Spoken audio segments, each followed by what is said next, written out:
Hello friends, તો આજે આપણે બનાવશું ચોખાના લોટની પાપડીની ચાટ.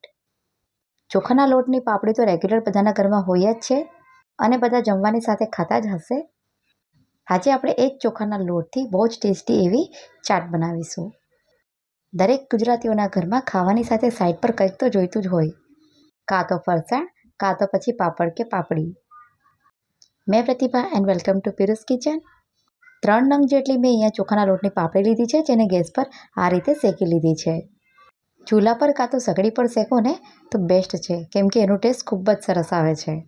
પાપડી ઠંડી થવા દે ત્યાં સુધી ચોપરમાં મેં એક કાંદો, એક ટામેટું અને ધાણા લીધા છે, જેને ચોપ કરી લીધા છે. પાપડી ઠંડી થઈ ગઈ એટલે આ રીતે આપણે હાથથી એને દબાવીને પ્રેસ કરી દઈએ અને પાપડીનો આપણે એકદમ ભૂકો કરી નાખીશું. તો મેં અહીંયા એક બાઉલ લીધું છે. ચોપરમાં આપણે કાંદા, ટામેટાં અને ધાણા જેને સારી રીતે ચોપ કરી લીધા હતા એ બધા આપણે બાઉલમાં ટ્રાન્સફર કરી લઈએ. ત્યાર પછી હાથેથી ક્રશ કરેલી આપણે પાપડી ઉમેરીશું. 1 મુઠ્ઠી જેટલી પાપડી આપણે અલગથી રવા દઈએ. અહીંયા મેં 1 નાઇટ પહેલાં સિંગદાણા પલાળીને રાખ્યા હતા, જેને સ્વીટ કોર્ન સાથે બાફી લીધા છે.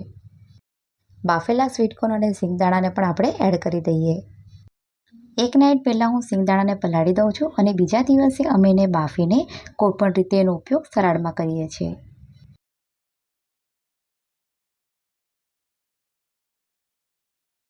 સિંગદાણામાં ખૂબ જ સારી એવી માત્રામાં પ્રોટીન હોય છે, જે આપણા હેલ્થ માટે ખૂબ જ જરૂરી છે.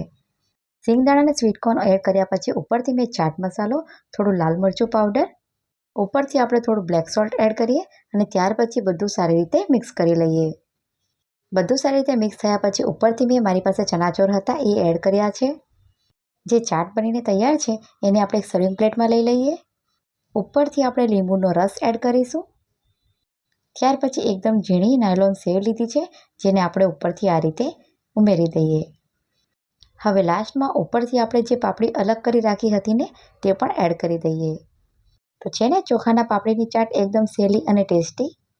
તો ચાલો હું ટેસ્ટ કરું અને તમને રેસિપી પસંદ આવે તો લાઈક, શેર અને સબસ્ક્રાઈબ કરજો. ફરી મળીએ. બાય.